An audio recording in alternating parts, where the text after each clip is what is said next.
हर हर महादेव दोस्तों, कैसे हैं आप सब। चलिए शुरू करते हैं आज की कहानी। ज्योति और नीरज दोनों हम उम्र थे और एक ही मोहल्ले में रहते थे। उनकी पढ़ाई भी एक ही स्कूल कॉलेज में हुई थी। ज्योति अपने माता पिता की इकलौती संतान थी। इस कारण जब भी कोई बड़ा व कठिन काम होता था, वह हर काम के लिए नीरज से ही मदद लेती थी।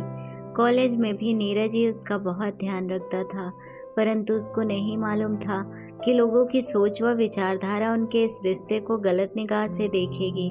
वह एक रिश्ता जो कि बचपन से पवित्र था, उसको बदनाम कर देगी। धीरे धीरे उनका यह रिश्ता लोगों की निगाह में आने लगा था। मोहल्ले भर में उनके बारे में अफवाह का बाजार गर्म होने लगा था, पर वह दोनों इस बात से अनजान थे, क्योंकि उन दोनों के मन में कभी ऐसी कोई बात ही नहीं थी। पर लोगों के नज़रिए को बदलना किसी के लिए संभव नहीं होता। जब अफवाहें ज़्यादा फैलने लगी तो ज्योति के माता पिता, जो कि एक साधारण मध्यम वर्गीय परिवार से थे, उन सब उड़ती खबरों से आहत होकर उसके और नीरज के मिलने पर पाबंदी लगा दी। ज्योति बोलती रही, आपको सबकी बातों पर भरोसा है, पर अपनी बेटी जिसको 22 साल पाला है उस पर जरा भी विश्वास नहीं रहा। परंतु उन्होंने कठोर शब्दों में कहा कि हमको इसी समाज में जीना है। इस कारण उसके आगे पढ़ने की इच्छा को भी उन्होंने बलि चढ़ाकर पढ़ाई पूरी होते ही उसके माता पिता ने जल्दी एक अच्छे परिवार को देखकर उसका रिश्ता तय कर दिया और जल्दी ही शादी भी कर दी। किस्मत से उसे उच्च वर्गीय परिवार भी मिल गया। नीरज ने भी अपने पड़ोसी धर्म निभाया। वह एक बेटे की तरह शादी में बहुत दौड़ भाग और वह काम किया। विदा होते वक्त जब वह कार में बैठने ही वाली थी कि तभी नीरज उसके पास आया और बोला, ज्योति, जीवन में जब भी तुमको मेरी ज़रूरत हो मुझको याद भर कर लेना, मैं आ जाऊंगा मदद के लिए, एक दोस्त व भाई की तरह। वह रो पड़ी थी। उसने कहा, नीरज, बस मेरे माता पिता का ध्यान रखना। नीरज पढ़ने में बहुत अच्छा था, इस कारण उसकी जॉब भारतीय पुलिस विभाग में उच्च पद पर हो गई। वक्त गुजरता गया।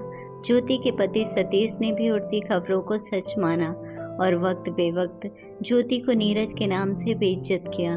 धनवान होने का गुरूर तो था ही, वह पार्टियों का भी शौकीन था। इस कारण क्लब बार जाने लगा था। कहते वक्त किसी का साथ नहीं देता था। सतीश जो है वह बार गर्ल के चुंगल में फंसकर सब कुछ लुटा बैठा था। माता पिता दोनों के गुजर जाने के बाद तो वह और भी बिना लगाम घोड़े की तरह हो गया था। ज्योति उसको बहुत समझाती, वह अपने बच्चों का वास्ता भी देती, पर वह उसको मारता पीटता, वह धमकी देता था। आखिर बुराई भला किसको छोड़ती है। जो सतीश उससे बचता। एक दिन वह जुए में सब कुछ हार गया। क्लब वाले सतीश को धमकाने लगे थे। उन्होंने उसके बहुत सारे अश्लील वीडियो बना कर रखे थे। वह उसको धमकी देते थे कि वह उसको वायरल कर देंगे। अब सतीश, जो नाक पर मक्खी तक बैठने नहीं देता था, वह बदलते हालात को संभाल नहीं पाया, क्योंकि वह बिल्कुल कंगाली की हालत पर खड़ा था। क्लब वालों ने रुपए वसूलने के लिए उसके दोनों बच्चों को उठवा लिया। अब सतीश व ज्योति परेशान हो गए। ज्योति का रो रो कर बुरा हाल हो गया था। ऐसे वक्त में जो लोग परिचित रिश्तेदार कभी मक्खी की तरह उनके घरों पर डोलते रहते थे। सतीश के सारे दोस्त, जो कि सतीश के रुपयों पर अय्याशी करते थे, उसकी मदद करना तो दूर, उससे बात करना भी बंद कर चुके थे। आखिर में ज्योति उसको लेकर थाने पर पहुंची। वह रिपोर्ट लिखवाने लगी। वह कि पुलिसकर्मी एकदम सचेत हो गए और थाने के इंचार्ज ने उन दोनों को कहा कि अभी एक तरफ बैठ जाओ, रिपोर्ट बाद में लिखेंगे, कमिश्नर साहब आ रहे हैं। वह दोनों एक तरफ खड़े हो गए। तभी ज्योति ने देखा कि कमिश्नर कोई और नहीं, उसके बचपन का साथी नीरज था। ज्योति जल्दी से नीरज के पास पहुंची और रोते हुए बोली, नीरज, मेरे बच्चों को बचा लो।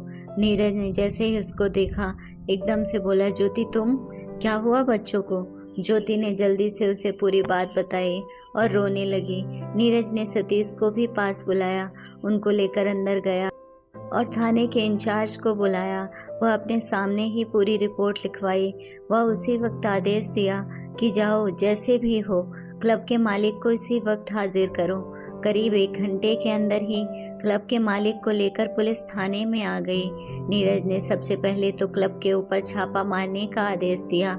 वह क्लब के मालिक को बोला, तुम्हारे जैसे लोग ही अच्छे भले घर के लड़कों को बुरी लत लगा देते हैं, फिर उनको ब्लैकमेल करते हो या रुपए ना मिलने पर बच्चों को किडनैप करना करवाना जैसे काम करते हो।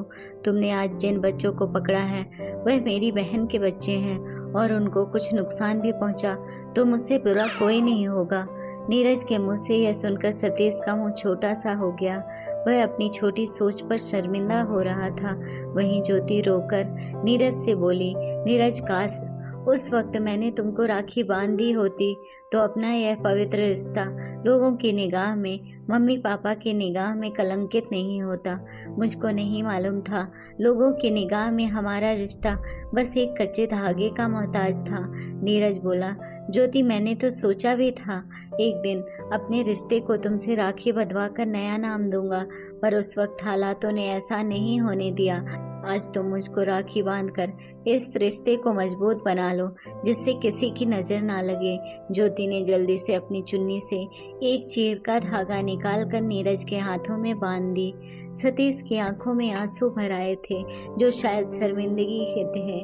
उसने ज्योति से अपने गलत व्यवहार के लिए माफी मांगी और नीरज से भी माफी मांगकर बोला, लोगों की बातों में आकर मैंने तुमको बहुत गलत समझा। नीरज जी और ज्योति को भी तुम भी मुझको माफ कर दो, कहकर वह नीरज के पैरों में झुक गया। नीरज ने उसको उठाकर गले लगा लिया। तभी थानेदार उनके दोनों बच्चों को लेकर अंदर आए जो कि क्लब में छापा मारने के कारण एक कमरे में बंद मिले थे। दोनों बच्चे दौड़कर ज्योति से लिपट गए। अगर आपको हमारी कहानी अच्छी लगी हो तो अपने दोस्तों के साथ भी शेयर कीजिए और कमेंट में अपनी राय ज़रूर दें। और हाँ, ऐसे ही अच्छी अच्छी कहानियों के लिए चैनल को सब्सक्राइब करना ना भूलें। धन्यवाद दोस्तों, जल्द ही मिलते हैं अगली कहानी में।